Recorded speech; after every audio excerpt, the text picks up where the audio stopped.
మహాగణుడైనటువంటి మా గొప్ప దేవుడా, మీ గొప్ప నామాన్ని బట్టి నాయన మీకు స్తోత్రాలు, వందనాలు, స్తుతులు చెల్లిస్తున్నాం. ఈ ప్రత్యేక సమయంలో మమ్మల్ని జ్ఞాపకం చేసుకున్నందుకు మీకు స్తోత్రాలు చెల్లిస్తున్నాం.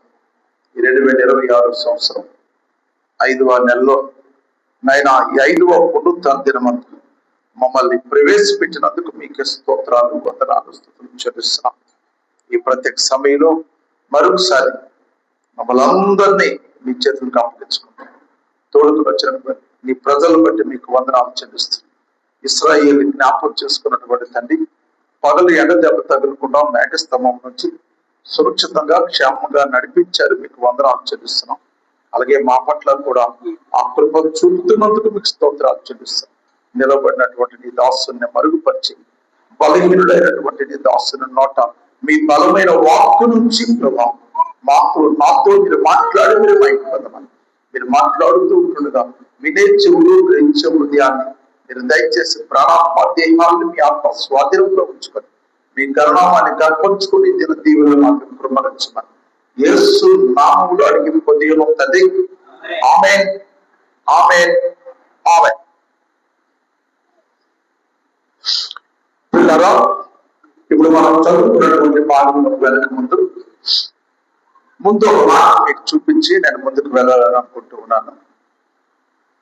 యెహోషువ గ్రంథము 7వ అధ్యాయము 5వ వచనం మనం చూసినట్లయితే, యెహోషువ గ్రంథము 7వ అధ్యాయము 5వ వచనం,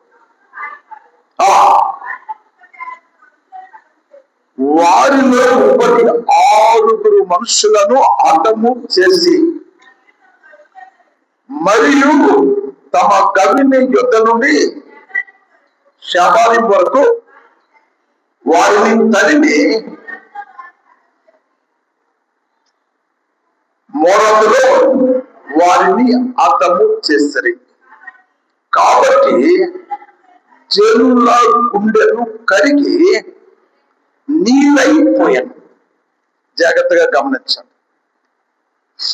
హాయి పట్టణస్థులు ఇశ్రాయేలీయులు చేసినటువంటి పనిని పరిశీలించిన వారు, చూసిన వారు, గమనించిన వారి యొక్క ఇశ్రాయేలీయుల యొక్క గుండెలు ఏమైపోయాట? నీరైపోయింది. అంటే వీళ్ళు చాలా భయోందరణకు గురయ్యారు, బాధకు గురయ్యారు, వేదనకు గురయ్యారు. కారణం ఏంటంటే ఆయి కంటే ఎంతో గొప్పదైనటువంటి పట్టణాన్ని దేవుడు చెప్పినట్లు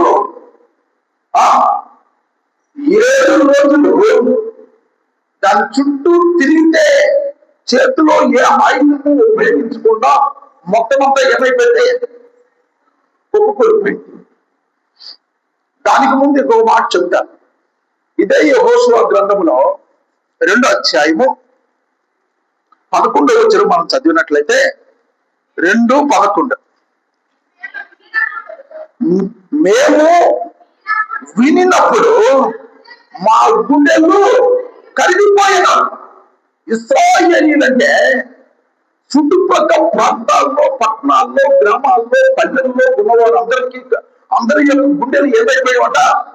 కరిగిపోయి. అంటే వీరి నిమిత్తమైనటువంటి భయము అందరినీ ఆవరించేటట్లు దేవుడు చేశాడు.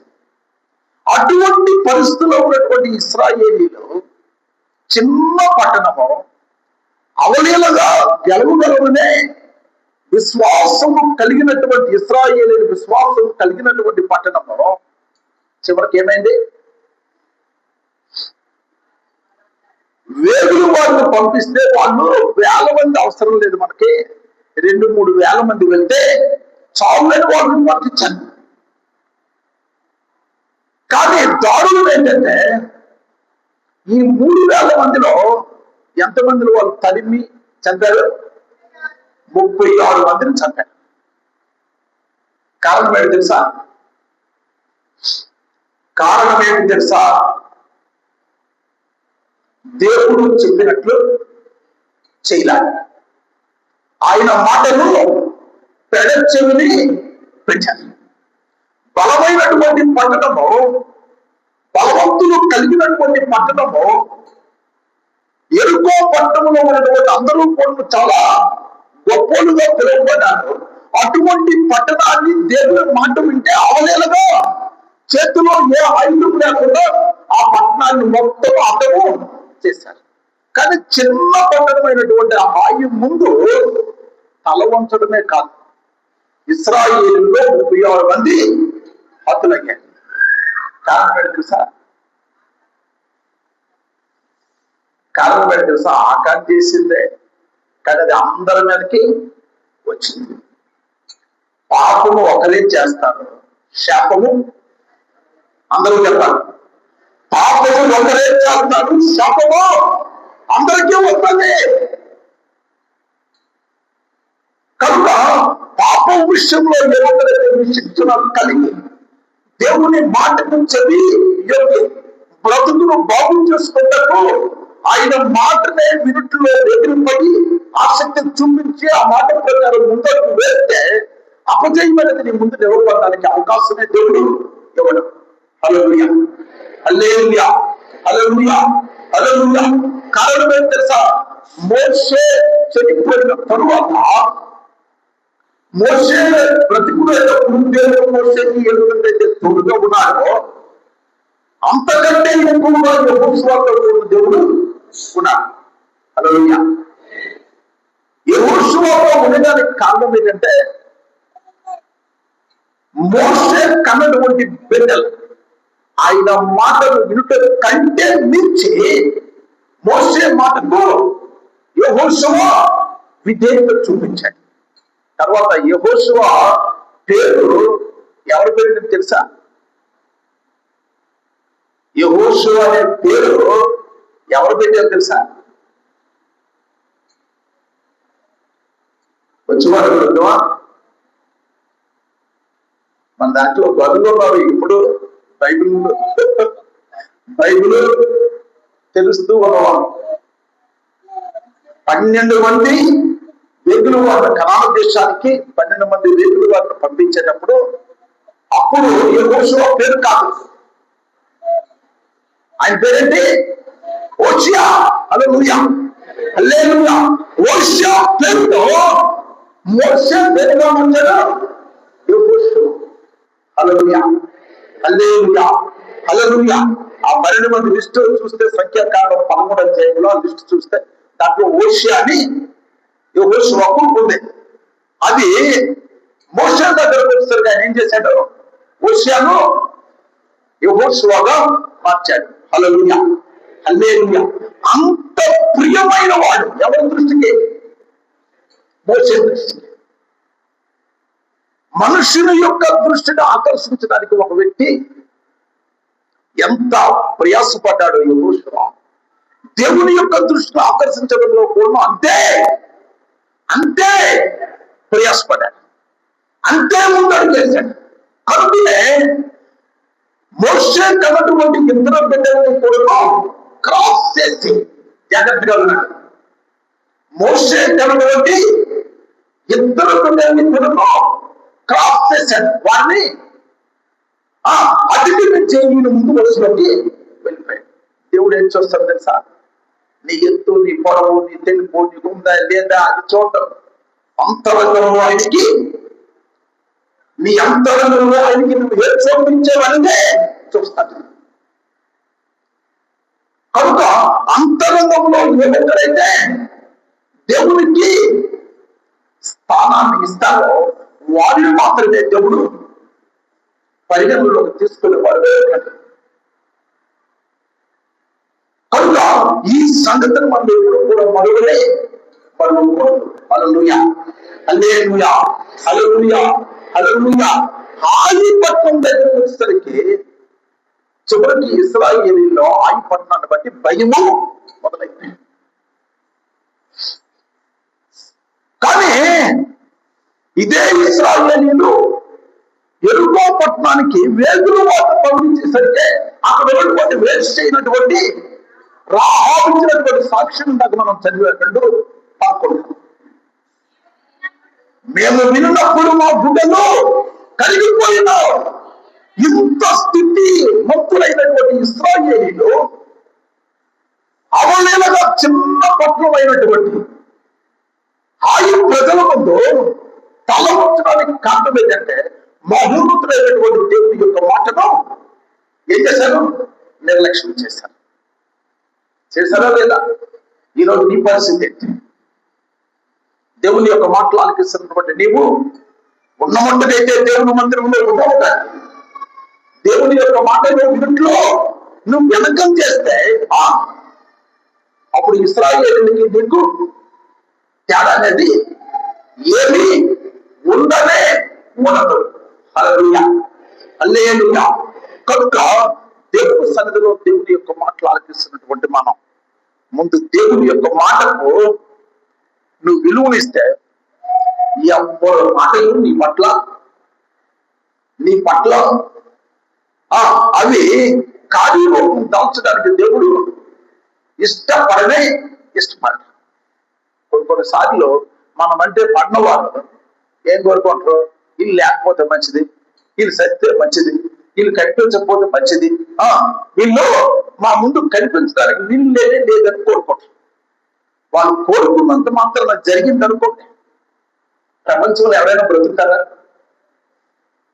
ఇంట్లో ఉన్న వాళ్ళు కోపం వస్తేనే ఎవరు బ్రతకరు. ఎందుకంటే ముందు కోపంలో ఏం కోరుకుంటాం? మనం కోపపడడానికి కారణమైన వాళ్ళు బ్రతకడానికి వీళ్ళనే లేదనే కోరుకుంటాం. నాకు ఆ కోరిక లేదని ఎవరైనా ఇక్కడ ఉన్న లేదా చేతులు ఎత్తగలరా? ఎంత లేదు.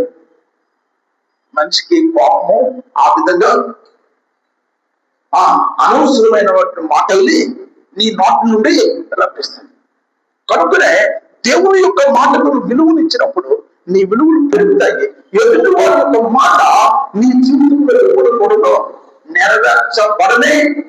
కానీ దేవుని యొక్క మాట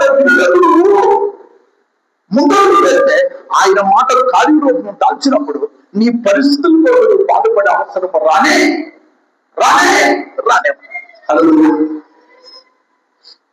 ఎప్పుడైతే ఇలా జరిగిందో యెహోషువ విన్న వెంటనే బట్టలన్నీ ఏం చేసుకున్నాడు? చిప్పేసుకున్నాడు. చూడండి అమ్మా, చదువుతాం. ఎన్నో వచ్చినమ్మా? 6వ వచనం, 7:6. యెహోషువ తన బట్టలు చింపుకొని తాను ఇశ్రాయేలు పెద్దలను సాయంకాలం వరకు యెహోవా మందస్సము ఎదుట నేల మీద ముఖములు మోపుకొని తమ తలల మీద ధూళి పోసుకొచ్చు, అయ్యో ప్రభువా యెహోవా మమ్మల్ని నశింపజేయునట్లు అమోరీయుల చేతికి మమ్మల్ని అప్పగించినట్లు ఈ జనులను ఈ వాగ్దానాన్ని ఎందుకు దాటించింది? ఎందుకు దాటించాం? ఈ పరిస్థితి కలుగుతాదని నీకు ముందే తెలుసుకోక ఈ పరిస్థితులు ఎదుర్కోవడానికి మేమేమో దుఃఖపడడానికి, అడగడానికి, తలల మీద బుగ్గు పోసుకోవడానికి, బట్టలు చిప్పుకోవడానికి కారణం అవుతారనే సంగతి నీకు తెలిసినప్పుడు మమ్మల్ని ఎందుకు ఇంతవరకు నడిపించాం? మా శత్రువు అనే వాడు ఈ సంగతి విన్నాడు అనుకో, వారి ముందు మా పరిస్థితి ఏంటి? మా పరిస్థితి పక్కకు పెట్టి మాట విన్నటువంటి మేము ఈ యొక్క దౌర్భాగ్యమైనటువంటి స్థితిని ఎదుర్కోవడంలో పెద్ద వింతేమి కానే కాదు. కానీ నీ పేరు శత్రువులకి ఒట్టు పుట్టే పరిస్థితుల్లో ఇప్పుడు వారికి ఏమొచ్చింది? ధైర్యము వచ్చింది. ఇప్పుడు మమ్మల్ని ఏం చేయమంటావో నువ్వు చెప్తేనే నేను ముందుకి వెళ్తాను, లేకపోతే నేను ఇలానే ఉంటానని కన్నీరు కాలుస్తూ ఉన్నాడు. కనికరించమని ఏడుస్తూ ఉన్నాడు. కనికరించమని ప్రాధాన్యపడుతూ ఉన్నాడు. ప్రభా, ఈ సమయంలో నువ్వు మాట్లాడితే తప్ప నేను ముందుకు వెళ్ళడమో అసాధ్యం. ఇంకా క్రిందకు వెళ్ళినట్లయితే ఏమన్నా తెలుసా?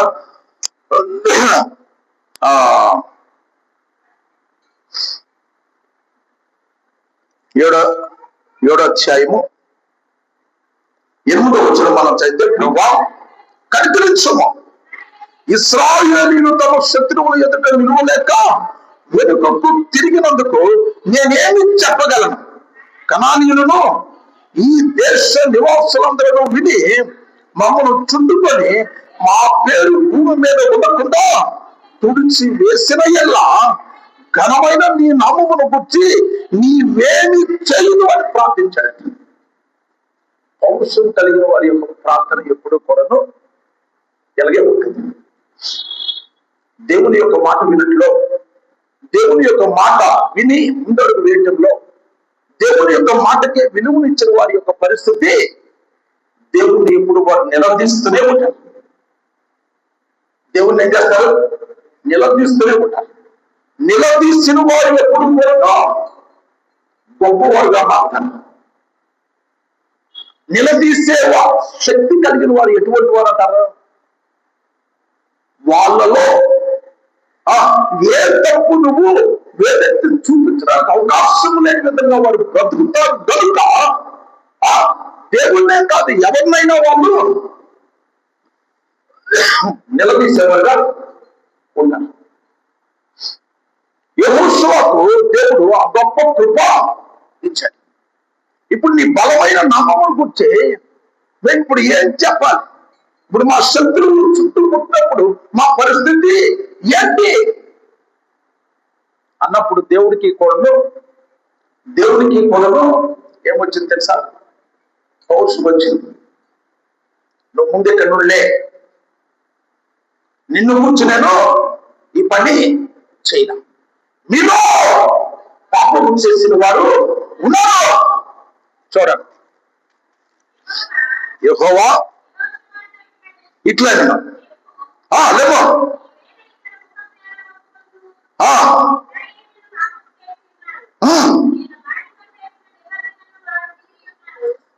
నేను వాడితో చేస్తున్న నిబంధనలు వారు మీరు ఉన్నారు.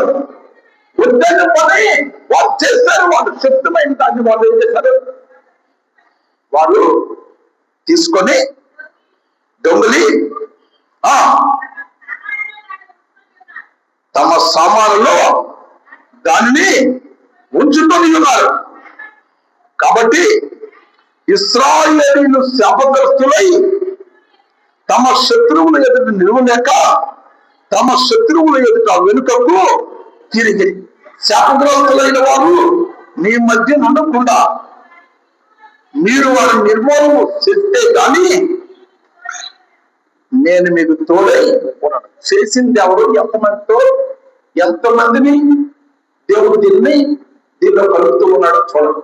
చేసింది ఒక్కడే, కానీ ఇప్పుడు ఆ శాపం ఎంతమంది మీదకి వచ్చింది? ఇశ్రాయేలు అందరి మీదకి వచ్చింది. చేసింది ఒకడే. ఆయన గొడవ రాయబడింది. జరహు ముని మనవడు, జబ్ది మనవడు, కర్మి కుమారుడైన ఆకాను ఇంత భాగమే వాడి గొడవ రాయబడింది.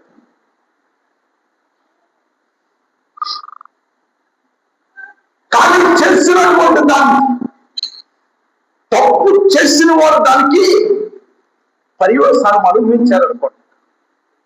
పాపము చేసిన వారు దానికి తగినటువంటి ఫలము పొందారనుకోండి, ఎవరికి బాధపడదు. అవునా కాదు? కానీ ఇప్పుడు ఎంతమంది మీదకి వచ్చింది? ఇశ్రాయేలీయుల అందరి మీదకి వచ్చింది. చేసింది ఎవరు? ఒకడు. కోపం ఎంతమంది మీదకి వచ్చింది? దేవుని యొక్క కోపం ఎంతమంది మీదకి వచ్చింది? అందరి మీదకి వచ్చింది. కనుక జాగ్రత్త. ఎవరికి తెలీదు. నేను చేసింది ఏ ఒక్కరు కూడా గమనించలేదు. గమనించడం వారి తరపు కాదని నువ్వు అనుకుంటే ఆన్ ద స్పాట్ నువ్వు దొరికిపోయేవనే సంగతి ఎప్పుడు కూడా మరొక ఎవరు కంటి చూపు నుండి నువ్వు అవలేలుగా తప్పించుకున్నావు. దేవుని కంటి చూపు నుండి తప్పించుకోవడం అనేది నీ తరము కానీ యెహోవా కనుదృష్టి లోకమంతా సంచారం చేస్తుంది. లోకమంతా సంచారం చేస్తున్నటువంటి కను దృష్టిలో కనిపించినట్టు ఏది ఉండదు. ఎదుటి వారిని మనం చూడాలంటే ఒక రొడ్డేస్తే మనకు కనిపించదు. నాకైనా నీకైనా మనలో ఎవరికైనా. కానీ దేవునికి ఎంత మంది ఉన్నా ఆయన కను దృష్టిలో అనేది లేనే లేదు. హల్లెలూయా, హల్లెలూయా, హల్లెలూయా, హల్లెలూయా. చెట్టెక్కినోడు ఒకడు ఉన్నాడు. చెట్టెక్కినోడికి యేసై కనిపించలా, కానీ చెట్టు ఎక్కక ముందే యేసై కనిపించాడు. ఎవరు? జక్కయ్య. హల్లెలూయా, హల్లెలూయా, హల్లెలూయా, హల్లెలూయా. అంతమంది జనసమూహంలో యేసయ్యను జక్కయ్య గమనించక ముందే, చూడక ముందే ఎక్కిన చెట్టు దగ్గరకు వచ్చి జక్కయ్య త్వరగా దిగుము, నేను నీకింకా ఉండవలసింది. హల్లెలూయా. ఇప్పుడు యెహోషువ కన్నీరు కారుస్తూ ఉంటే నువ్వు ఆపయ్యా ప్రార్థన. నీ గురువు దగ్గర బాగా నేర్చుకోలేవు కానీ ఇక ప్రార్థన నీ ప్రార్థన నేను ఆలకించాను. నువ్వు ప్రార్థన చేయవలసింది ఏంటంటే శమితమైన దాన్ని మీలో ఒకడు కాదు ఇశ్రాయేలీ ఏం చేశారు? దొంగిలించారు. దాన్ని ముందు పట్టుకో అంటే ఇంకా అక్కడి నుండి యెహోషువ ఏం చేశాడంటే అన్ని గోత్రాల్ని పరీక్షించడం మొదలెట్టాడు. ఆ పరీక్షలో యోధా గోత్రం దొరికింది. ఆ యోధా గోత్రంలో జరహీలు దొరికాడు. ఆ యొక్క జరహీలో బాబు ముద్దు బాబు వచ్చాడు. ఆ బాబు పేరు ఇద్దరు. రే నాయన ఎందుకురా బాబు ఈ బాధలు పెట్టేవని దైవజనుడు కనుక చాలా పద్ధతిగా అడిగాడు. చూడండి యెహోషువ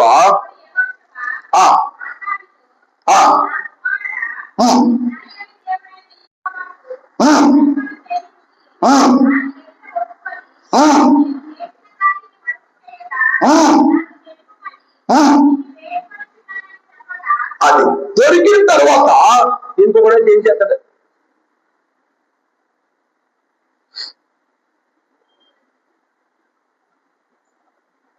యెహోషువ స్థానంలో నువ్వు నేను మనలో ఒకరుంటే ఎవడనేది తెలుసుకుంటే ఏం చేస్తాను? ఇంకా పూర్తిగా ఆ మట్టు పెట్టేస్తాను.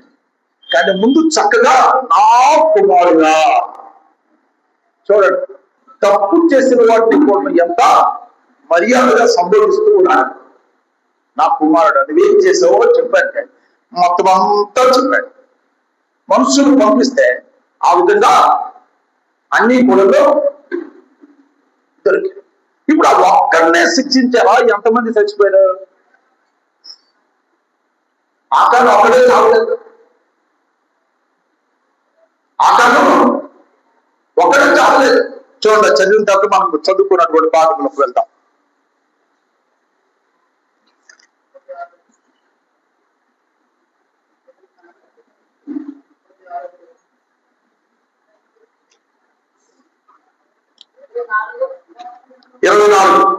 తరువాత యెహోషువ ఇశ్రాయేలీయులందరూ జరహు కుమారుడైన ఆకానును, ఆ వెండిని, ఆ పై వస్త్రమును, ఆ బంగారు కమ్మిని, ఆకాను కుమారులను, కుమార్తెలను, ఎద్దులను, గాడిదలను, ఆ మందను, డేరాను, వానికి కలిగిన సమస్తమును పట్టుకొని ఆపేరులోకి తీసుకొని పోయి వాళ్ళందరినీ కూడా అక్కడ భార్య పేరు చెప్పలేదు. భార్య ఉంటుంటుందా లేదా?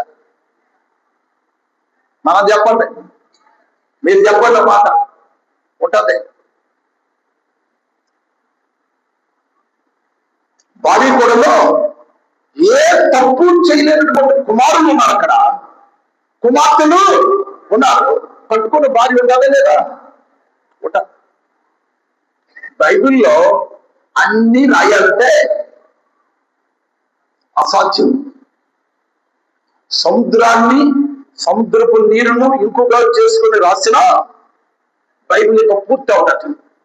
కనుకనే ఏదైతే నీకు నాకు మనకు అవసరమో వాటిని మాత్రమే సంక్షిప్తపరిచి పరిశుద్ధ గ్రంథంలో దేవుడు లిఖింప చేశాడు. హల్లెలూయా, హల్లెలూయా, హల్లెలూయా. ఏ పాపము ఎరుగునటువంటి పిల్లలు, కుమార్తెలు, కుమారులు, భార్య అందరినీ కూడా శపిస్తుంది. కోరాహే చేశాడు, కానీ కోరాహు భార్య కూడా ఏమైంది? ఆవిడ కూడా చనిపోయింది. 250 మందిలో కోరాహు భార్య కూడా. కానీ పిల్లలు తప్పింపబడ్డానికి అక్కడ వ్రాయబడి ఉన్నది ఏంటంటే, వాళ్ళు దేవుని యొక్క సన్నిధికి వెళ్ళి వాళ్ళు ప్రార్థన చేస్తారు. నేను ఏ తప్పు చేయలేదు, ఎవరు తప్పు చేస్తే వాళ్ళే శిక్షింపబడాలి. ధర్మశాస్త్రం కూడా అదే చెప్తుంది. కనుక మా మీదకి ఉపద్రవము రానివ్వద్దని అప్పుడే కోరహు కుమారులు 84వ కీర్తన కట్టారు. 84వ కీర్తన అప్పుడే కట్టారు. వాళ్ళు పిచ్చుకలకు నివాస స్థలము నువ్వే. పిచ్చుకలు మాకే పాపమో తెలియదు. మా తండ్రి చేసినటువంటి పాపాన్ని మా మీద చేసి మా తండ్రితో పాటు మమ్మల్ని లైవ్ చేయక మమ్మల్ని కనికరించు అంటే అక్కడ నుండి కొన్ని కీర్తనలు వాళ్ళు కట్టిస్తారు, పాటలు రచించారు వాళ్ళు. హల్లెలూయా. నీ భక్తి ఏ విధంగా ఉండాలి? 10 మందికి మాదిరిగా ఉండాలి. దేవుని మాటలు విని నువ్వు బాగుపడాలి. నిన్ను చూసిన వాడు కూడా బాగుపడేటట్టు ఎప్పుడైతే ముందడుగు వేస్తావో దేవుడు ఘనకార్యాలు, గొప్ప కార్యాలు నీకు చేయడమే కాదు, నీ ద్వారా అనేక మందికి చేయడానికి దేవుడు సహాయం చేసి ముందుకి నడిపిస్తాడు. హల్లెలూయా, హల్లెలూయా, హల్లెలూయా, హల్లెలూయా. ఎప్పుడైతే ఆకాను తన కుమారులు, కుమార్తెలు తన కలిగినంతా కూడను, తన భార్యను కూడను ఎప్పుడైతే రాళ్ళొచ్చి కొట్టి చంపి వాటిని పక్కకి తోశారో అప్పుడు దేవుని యొక్క ఉగ్రత పూర్తిగా మొట్టమాయమైపోయింది. హల్లెలూయా. కనుక ఈరోజు దేవుని యొక్క మాటలు వింటున్నటువంటి నీవు మాట వినటంతోనే అయిపోలేదు. విన్నటువంటి నీవు క్రియారూపకంగా నీ క్రియల్ని దేవుని నామానికి భయంకరంగా చూపించడానికి నువ్వు ఎప్పుడైతే ప్రయత్నం చేస్తావో దేవుడు నీకు ఇంకా నీ పట్ల కార్యాలు చేసి ముందుకి నడిపిస్తాడు. ఆ కాలం కంటే నేనైనా నువ్వైనా మనలో ఎవరైనా గొప్పవాడు కానీ కాదు, ముందు మాట విన్నవాడే. కానీ ఏ పుట్టింది? ఆశ పుట్టింది. ఏదో తోటలో ఉన్నటువంటి 100 రకాల పంటల్లో 99 తినమని ఒకటే తినవుతున్నాడు. ఎన్ని తినమని? 99 తినడం ప్రారంభిస్తే అవే 99 రోజులు సరిపోతాయి. అటువంటిది వద్దని దాని మీదే వారి యొక్క దృష్టి మరల్చబడింది తప్ప అనుభవించమన్న వాటి మీద మాత్రము ఇది అలాగే అంతే. అది అసలు ఎందుకు వద్దామనే ఆలోచనలో ఉండబట్టే వాడు అక్కడికి వచ్చాడు. ఏంటట? పక్క చూపులు చూడడానికి నీకు ఎప్పుడైతే ఆశ కలిగిందో అప్పుడే నీ దగ్గరికి ఎవరు వస్తారు? సాతాను వస్తుంది. నీకు ఆలోచన లేకుండా దేవుని యొక్క భయం కలిగి ఆలోచన వచ్చినప్పుడు దేవుని రక్తంతో దేవుని యొక్క రక్తంతో నువ్వు కలుపుకోవడానికి నువ్వు మోకరించగలిగేవనుకో ఆ ఆలోచన నిన్ను దేవుడు తీసేస్తాడు. ఆ ఆలోచన వచ్చినప్పుడు ఆ ఆలోచన ప్రకారంగా నువ్వు ముందరకు వెళ్ళడానికి ప్రయత్నం చేసేవనుకో అప్పుడేమవుతాయి? ఆ రుచితో స్నేహము చేస్తాడు. ఆ స్నేహం ఏమవుతాయి? పెడత్రోవలు తొక్కడానికి నిన్ను ముందుకి నడిపిస్తాడు. అప్పుడు ఉన్న విలువలు కోల్పోతావు. నీ పరిస్థితులన్నీ కూడా ప్రతికూలంగా మారిపోతాయి. క్షణికాల సంతోషాలన్నీ కూడా చివరికి నేను ఏ విధంగా మార్చేస్తుంది తెలుసా? నేను దిగజారుస్తాయి. అందరూ చూసేటప్పుడు ఒకప్పుడు వీళ్ళ పరిస్థితి ఏంటి, ఇప్పుడు వీళ్ళ పరిస్థితి ఏంటి, ఈ విధంగా అవడానికి కారణం ఏంటని ఆలోచించినప్పుడు మేలు చేసిన దేవుడినే నిన్ను ఏమయ్యాను? మర్చిపోతే పరిస్థితులు ఎలాగుంటాయి? కన్న తల్లిదండ్రులు వారు తిని తినక పిల్లలు ప్రయోజకులు కావడమే ఒక లక్ష్యం పెట్టుకొని వారు కష్టపడినది వారి ప్రయోజనం కొరకు పెట్టి అప్పులు చేసి కూడా వారి ప్రయోజనం కొరకు పెడితే వారు గొప్ప అయిన తర్వాత వీళ్ళని పట్టించుకోలేదనుకోండి, ఆ పిల్లలు ఏమంటారు?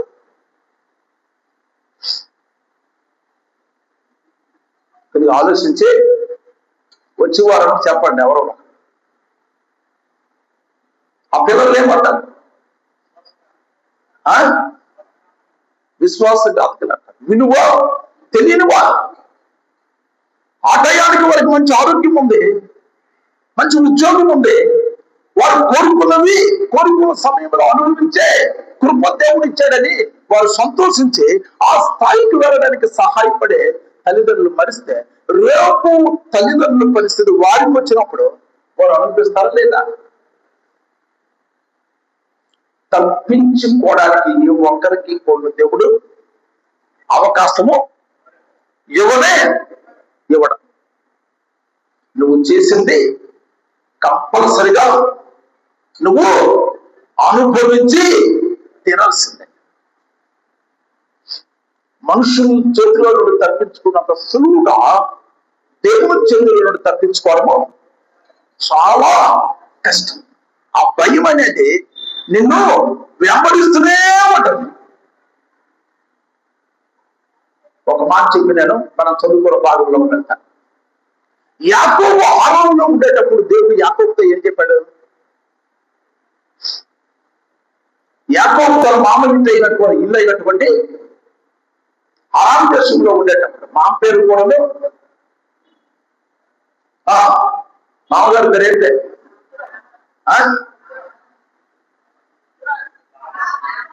ఇత్రో ఎవరమ్మా? మోషే మామ ఇత్రో.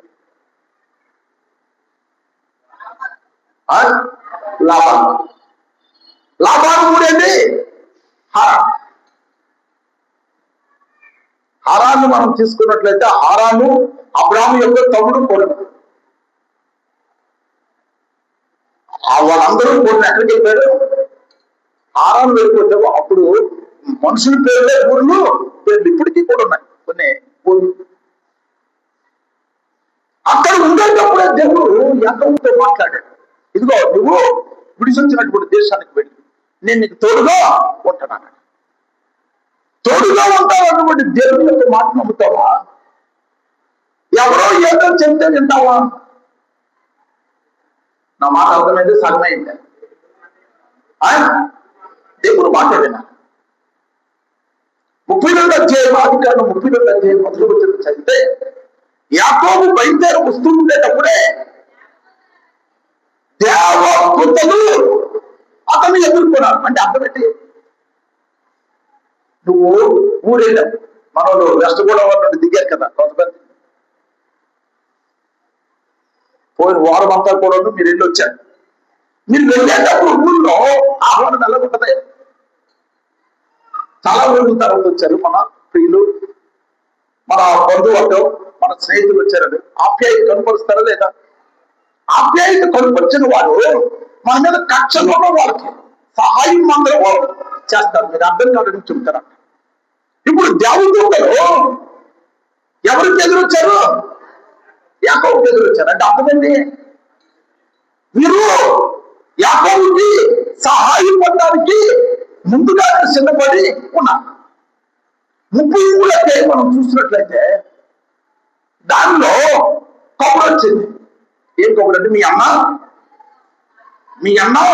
400 మందిని వేసుకుంటూ వచ్చింటాడు. వేసుకుంటూ వచ్చి నీకేంటో బాగా దేవుడు ఏం చెప్పాడు? నేను నీకు తోడుగా 400 మంది కాదు, 4,000 మంది రానివ్వండి. 4,000 మంది కాదు, 4 లక్షల మంది రాని, 40 లక్షల మంది రాని, 40 కోట్ల మంది రాని, నీకేంటి? దేవుని యొక్క మాట నమ్మితే నీ పని చాలా సులువు. 1వ రోజు మనం చూసినట్లయితే ఒక దేవదూత ఎంతమంది సంపాదించింది? 1,85,000 మంది. యేసుప్రభు వారికి హింసిస్తూ ఉండేటప్పుడు తండ్రి యొక్క మాటకు ఆయన విధేయత చూపించి హింసలు పెడుతున్న వారికి తల ఉంచాడు, విధేయత చూపించాడు. తప్ప ఆయన వ్యతిరేకించలేదు. ఆయన వ్యతిరేకించి దేవుడు కోరుతుండట 12 సేనావ్యూహంలో కంటే సైన్యము వచ్చేస్తాడు. ఒక సేనావ్యూహానికి 6,000 మంది, ఒక సేనావ్యూహానికి 6,000 మంది, 12 ఆవులు 72,000 మంది, 72,000 మంది. ఒక దూత 1,85,000 మందిని చంపితే 76,000 మంది ఎంతమంది ఉంటారు? అంటే ఆ రోజు యేసు వారు జీవించినటువంటి కాలంలో బ్రతికినోడు ఏ ఒక్కరు కూడా బ్రతకడే బ్రతికి. కానీ ఆ విధమైనటువంటి పని చేయటానికి యేసయ్య అంగీకరించాడు అనుకోండి, నీకు నాకు మనకు రక్షణ లేదు. దేవుని యొక్క మాట నెరవేర్చడానికి అవకాశం లేదే లేదు. కనుకనే దేవుని యొక్క మాటకు తల వచ్చాడు, విధేయత చూపించాడు, ఆయన చెప్పినట్లు చేశాడు. తండ్రితో అనుభవించడానికి అన్ని అర్హతలు ఉన్నా దేవుని యొక్క మాట వినట్లో ఏమాత్రం కూడా వెనకంజ వేయలేదు. కనుకనే ఈరోజు మనం ఎంత చక్కటి వాతావరణంలో, బయట ప్రతికూలమైనటువంటి వాతావరణం ఉన్నా లోపల మాత్రం చక్కటి వాతావరణంలో ఆయన అమూల్యమైనటువంటి మాటలు పరలోకపు మన్నాను స్వీకరించడానికి దేవుడు మనకు సహాయం చేస్తూ ఉన్నాడు. హల్లెలూయా, హల్లెలూయా, హల్లెలూయా, హల్లెలూయా. యాకోబుకు దేవుడు ముందే ఆయన దూతలను పంపించి బలపరిచాడు. కానీ 400 మంది వస్తారనేసరికి ఇప్పుడు ఏం చేశాడు? మనుషులు తెలివితేటలు ఎంతో ఎక్కువ తెలియదు, 4-5 భాగాలు చేశాడు. తనకు ఉన్నటువంటి ఆ ఆస్తిని, భార్యని, పిల్లల్ని ముందు ఒప్పత్తులు అది పోయిన పర్వాలేదు, అందువరకు కనీసాడు. ఒక్కొక్క ఒప్పత్తుని ద్వారా ఎంతమందిని కన్నాడు? ఇద్దరు. ఇలా ముగ్గురు ఎంతమందిని కన్నారో ఇష్టం లేని అయ్యా అంతకంటే ఎక్కువ కన్నా. ఎంతమంది? 6 లేయా 7. దేనా ఎవరు బిడ్డ? లేయా కూతురే. 6 కుమారులు, 1 కుమార్తె. నీకు ఇష్టం లేదు, ఆవిడంటే నీకు ప్రేమ లేదు. కానీ పైన వాళ్ళకి మనుషులు ధృవీకరించిన దాన్ని దేవుడు ఏం చేస్తాడు? వారిని ఆదరిస్తాడు. హల్లెలూయా, హల్లెలూయా, హల్లెలూయా. పిల్లలు లేయా వీళ్ళందరికీ మించి వీళ్ళ ముగ్గురిని కలిపి ఎంత లెక్క వచ్చిందో అంతకంటే 1 ఎక్కువగా కన్నా. ముందేమో బాగాలు చేసి వీళ్ళు పోయినా పర్వాలేదని ముందు ఎవరిని పంపించారు తెలుసు? ముప్పత్తుల్ని, వారి బిడ్డల్ని, వాడికి కొంత ఆస్తిని పంపించారు. తర్వాత లేయా జబ్బుకోవట్లేదు, ముందు నుండే ఇష్టం లేదు, తప్పదని కాపురమో చేశాడు. కానీ దేవుడు ఆవిడనే దీవించాడు. హల్లెలూయా. ఇది 2 గుంపు. 3వది ప్రేమించిన భార్య ఎవరో రాహేలు పంపించాడు. 3. 4 యోసేపు. 4 యోసేపు అంతకంటే మించి ప్రేమించాడు యోసేపు. అంటే ఎవరు పోయినా పర్వాలేదు, ఆఖరిలో ఎవరు మిగులుతారు? అది యాకోబు యొక్క ఉద్దేశం. ఏది యాకోబు యొక్క ఉద్దేశం అంటే మా అమ్మ చంపడం ప్రారంభిస్తే మొట్టమొదటి ఎవరైపోతారు? దాసీలు, పరిపిలు. 2 ఇంకా కోపం అధికంగా ఉండదు. 2 ఇంకా ఉండిపోతుంది, పిలవకపోతాను. 3 ప్రేమించిన దానికి వచ్చేసరికి కొద్దిగా ఆలోచన మారుతుందేమో.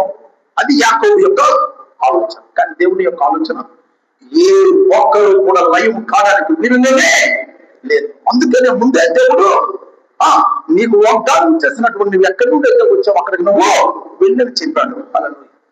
వెళ్ళమని చెప్పిన వాడు ఆదరించట్లో ఆయనే ముందుంటాడు. కనుక నువ్వు నమ్మి వెళ్తే చాలు. నమ్ముట నీ వల్ల అయితే, నమ్మువానికి సమస్తము సగం కాదు, సమస్తము సాధ్యమే. కనుక నమ్మటంలో నువ్వు వెనుకబడ్డావు అనుకో, నీకేమేలు ఏమేలు సమకూర్చబడతాం. నమ్మటంలో నువ్వు ముందుగా పడుకో. ఎవరికంటే ఎక్కువగా, మనుషుల కంటే ఎక్కువగా దేవుడు నమ్మటంలో నువ్వు ముందరకు వేస్తే నీకు మించిన వారు లేకుండా దేవుడు సహాయము చేస్తాడు. ఇప్పుడు ఇందాక మనం చదువుకున్నటువంటి భాగంలో కదా దేవుడు వెళ్ళమని చెప్పాడు. దేని మీదకి? ఆయన మీదకి. ఏ చిన్న పట్టణం మీద వాడిపోయారో ఇప్పుడు అదే పట్టణం మీద మీరు వెళ్ళి ఏమేమి చేయాలో దేవుడు ముందే స్కెచ్ డ్రాయింగ్ ఇచ్చాడు, స్కెచ్ వేసి ఇచ్చాడు. ఎందుకంటే ముందు ఏం చెప్తాం, ఇక్కడ bedroom, master bedroom, children bedroom, hall, తర్వాత కిచెన్, ఎక్కడెక్కడ ఏమి రావాలి ముందే ప్లానింగ్ ఉంటుంది. అలాగే దేవుడు చేసింది. ఆయన చెప్పిందంతా కూడా చెప్పినట్లుగా ఆయన మీద మీరు వెళ్ళండి, మాటు వేయండి. ఏ దిక్కు తెలుసా? ఇదంతా చదివించడానికి టైం లేదు కనుక నేను చెప్పేస్తాను. పడమర దిక్కును మీరు మాట వేయండి. పడమర దిక్కును మీరు మాట వేయండి, మేము ఉత్తర దిక్కు నుండి మేము ప్రవేశిస్తాం.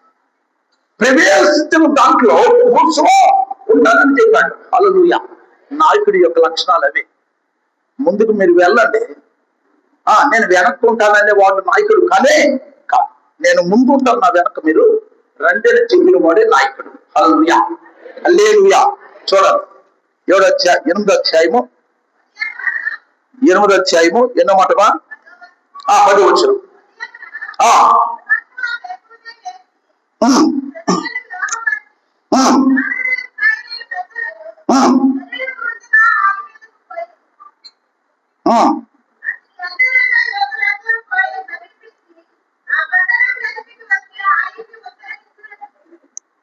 మీరు 13 చదవండి. వారు ఆ జనులను అనగా పట్టణములకు ఉత్తర దిక్కునున్న సమస్త సైన్యమును, పట్టణములకు పడమర దిక్కునున్న దాన్ని వెనుకటి భాగమున్న వారిని ఉంచిన తరువాత యెహోషువ ఆ రాత్రి లోయలోనే బస చేశాడు.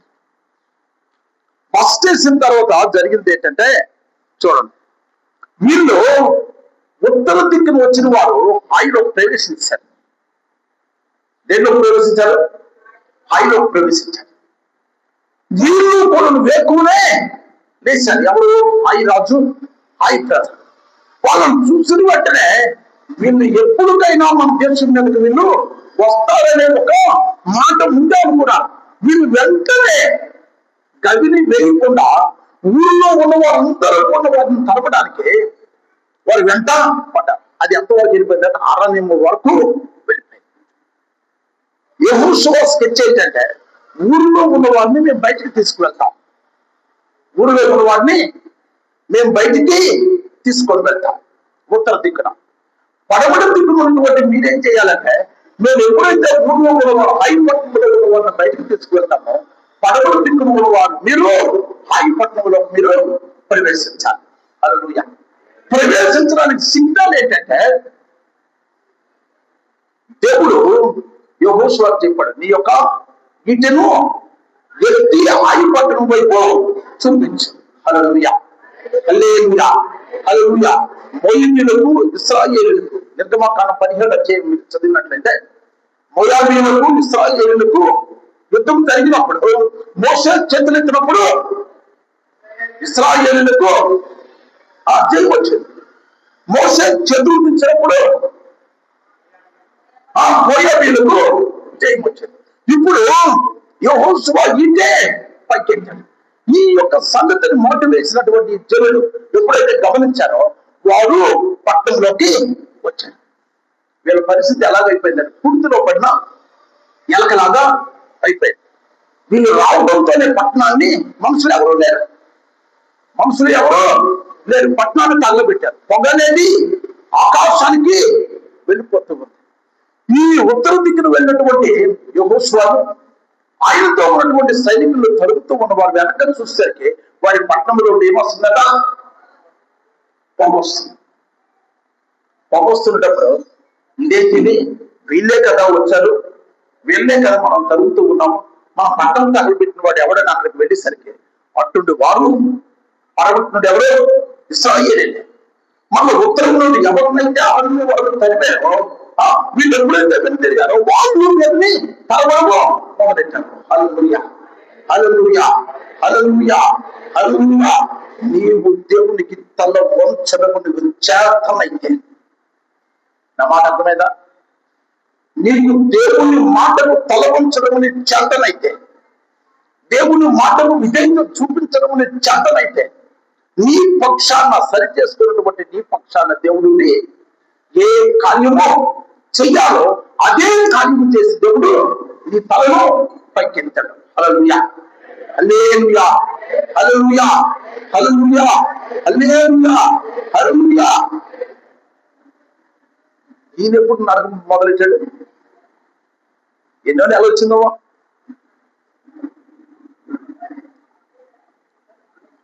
ఎన్నో నెల వచ్చింది?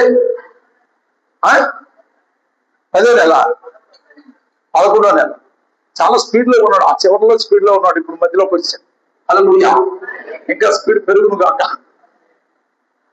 ఇక్కడ మనం గమనించినట్లయితే ఈ చర్చిలో ఉన్న వాళ్ళు స్పీడ్ ఈ బండి అనుకుంటాం. 11 నెలల్లో నడిచిన వాళ్ళు ఉన్నారా?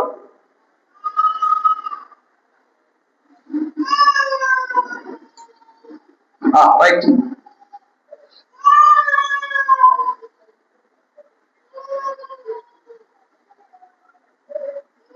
ఇప్పుడు పాట వింటాను. పాట అయిపోయిన తర్వాత ప్రారంభిద్దాం. ఇప్పుడు ఎంతవరకు వచ్చాం మనం? ఎంతవరకు వచ్చాం? ఆయువారు 11 నుండి వచ్చిన వారికి, ఉత్తరం నుండి వచ్చిన వారికి మధ్యలో ఇటు వెళ్ళడానికైనా అటు వెళ్ళడానికైనా తప్పించుకోవడానికి అవకాశం లేకుండా శత్రువుకు దేవుడు దెబ్బ కొట్టాడు. ఎవరి ద్వారా కొట్టాడంటే తన ప్రజలైనటువంటి ఇశ్రాయేలీయుల ద్వారే కొట్టాడు. హల్లెలూయా. ఒక్కరంటే ఒక్కరు మిగల. హాయి మీదకి 3000 మంది వెళ్ళేటప్పుడు హాయి వారు 36 మందిని చంపారు. ఎంతమందిని? 36. కానీ ఇశ్రాయేలీయులు హాయిలో ఒక్కడు మిగలకుండా చేశారు. వాళ్ళు మొత్తం జనంలో ఎంతంటే 12,000 మంది. మొత్తం జనం ఎంత? 12,000 మంది. అంటే హాయి మొత్తము తుడిచిపెట్టేశారు. తుడిచిపెట్టడమే కాకుండా అక్కడ ఉన్నవన్నీ దోచుకున్నారు. హల్లెలూయా. ఎరుకో పట్టణానికి వచ్చేసరికి బంగారము, వెండి, ఇత్తడి, ఇనుము అవన్నీ కూడాను దేవుని యొక్క పాఠాగారంలో పెట్టమని చెప్పాడు. పశువుల్ని, వారికి ఉన్నటువంటి ఆస్తిపాస్తులు ఏది కూడా మొట్టమొదటి చెప్పాడు. కానీ హాయి దగ్గరికి వచ్చేసరికి వీటన్నింటిని కూడా మీరు దోచుకోండి అని చెప్పాడు. ఇప్పుడు వీళ్ళు ఏమయ్యారు? దేవుని మాట వినేసరికి, ఇశ్రాయేలీయులు దేవుని మాట వినేసరికి ఇప్పుడు ఆర్థికంగా కూడా వీళ్ళు నిలదొక్కుకోవడానికి దేవుడు వారికి సహాయము చేశాడు. హల్లెలూయా, హల్లెలూయా, హల్లెలూయా, హల్లెలూయా, హల్లెలూయా. కనుక దేవుని మాట విన్న వారికి కలిగినటువంటి ఊరట, కలిగినటువంటి సమాధానము, కలిగినటువంటి శాంతి ఏ ఒక్కరికి కూడా కలగదు. 23వ కీర్తన మీరు గమనించినట్లయితే, యెహోవా నా కాపరి, నాకు లేమి కలుగదు, పచ్చిక చోట్ల ఆయన నన్ను పరులు చేయించున్నాడు, శాంతికరమైన జలముల యొద్దకు నడిపించుచున్నాడు. జాగ్రత్తగా వినండి. ఆ మాట చెప్పి నేను ముగిస్తాను. టైమే. యెహోవా నా కాపరి, నాకు లేమి కలుగదు, పచ్చిక చోట్ల ఆయన నన్ను పరువుగా చేయించున్నాడు. పరువుడు బట్టే నిద్రపోవడం. దేని మీద? పచ్చిక. పచ్చిక అంటే గడ్డి. గొరికి ఏదో అవసరం? గడ్డే. ఆ గడ్డి మీదే పడుకొని లేచిన వెంటనే ఏమేస్తుంది? ఆకలేస్తుంది. ఆకలేస్తే ఆహారం ఎక్కడ ఉంది? ఆహారం ఎక్కడ ఉంది? అక్కడే ఉంది. అది పరువుల దగ్గరే కావలసినటువంటి ఆహారము ఉంది. ఆయన దానికి శాంతికరమైన జలము. శాంతికరమైన జలములు అంటే దాంట్లో ఎటువంటి నలక, ఎటువంటి దుమ్మి తూలి ఉండదు. అది తాగితే తెల్లదేమవుతాయి, అజీర్ణం అవుతుంది, జీర్ణం అవుతుంది. నీరు తాగితే ఏమవుతుంది? నీరు తాగితే అజీర్ణం వస్తుంది, నీరు త్రాగితే గట్టిగా చెప్పమ్మా పూర్ణమ్మా. మీ మధ్యలో డాక్టర్ గారు కూడా ఉన్నా, మీ ఇద్దరే గట్టిగా చెప్పాలి. నీరు తాగితే ఏమవుతుంది? జీర్ణం అవుతుంది. నీరు తాగకపోతే అజీర్ణం అవుతుంది. నువ్వెంతంతా లోపలికి పంపించు, దానికి తగ్గట్టుగా నీరు కూడా పంపించు. అప్పుడేమవుతుంది? అది అడుగుతుంది. యెహోవా నీకు కాపురగా ఉంటే నీకు లేమి లేదు. ఆ గొర్రెకి కావలసినటువంటి ఫుడ్, ఆహారం గడ్డి అక్కడే ఉంది. తిన్నది అడగడానికి నీరు అక్కడే ఉంది. ఇంకేం కావాలి? ఇంకా ఏం కావాలి? మనిషికి అవసరమైనటువంటి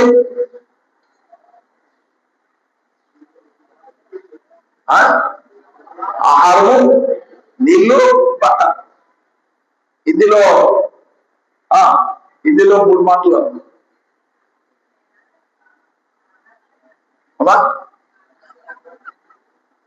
హిందీలో మాటలోనే కదా. మకాన్,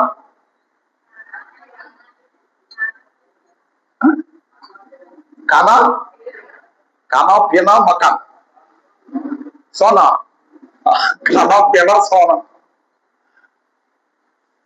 కనుక ఇక్కడ మనం గమనించాలి ఏంటంటే, దేవుని యొక్క మాట వింటే ఆయన సమకూర్చినవన్నీ కూడా నీ చుట్టే దేవుడు వచ్చాడు.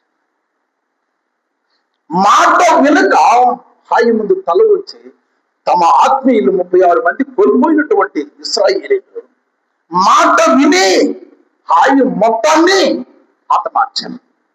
హల్లెలూయా, హల్లెలూయా, హల్లెలూయా, హల్లెలూయా. కనుక మాట వింటే వచ్చిన ప్రయోజనం ఏంటో చెప్పాను, మాట వినకపోతే కలిగినటువంటి నష్టం ఏంటో చెప్పాను. నిర్ణయించుకోవాల్సింది ఎవరు? నువ్వే.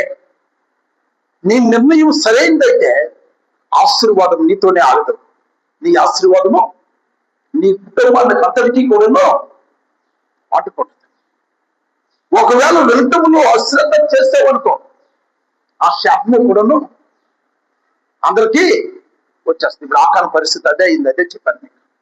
కనుక దేవుడి యొక్క మాటలు ఆలకిస్తున్నటువంటి ప్రతి ఒక్కరూ కూడా గమనించాలి. ఆలకించడంతోనే వాగిపోతే దానివల్ల ఏం ప్రయోజనం కూడా లేనే లేదు. అమ్మ అన్నం పెట్టింది, ముందు పెట్టింది, తింటే పడుకున్నాడు. చూస్తే నిండదు, తింటే నిండలేదనుకో ఇంకా అమ్మని అడుగుతా. అడిగింది మరలా ఆవిడ కడుపు మార్చుకోలేదా నీకు చేస్తుంది. మరలా ఆవిడ వంట చేసుకొని తింటాడు. చూస్తూనే ఉంటే ప్రయోజనం అనేది లేనే లేదు. మాట వింటూ ఉంటే ప్రయోజనం లేదు. విన్నదాన్ని ఆచరణలో పెట్టి దాన్ని అనుసరించడానికి ప్రయత్నం చేస్తే దేవుడి యొక్క ఆశీర్వాదాలు నీతోనే నిత్యము కూడా రావటానికి దేవుడు సహాయం చేసి ముందుకి నడిపిస్తాడు. అట్టి కృప, అట్టి ధన్యత దేవుడు మనందరికీ అనుగ్రహించి ముందుకు నడిపించును గాక. దేవుడి మాటలు దీవించును గాక. ఆమె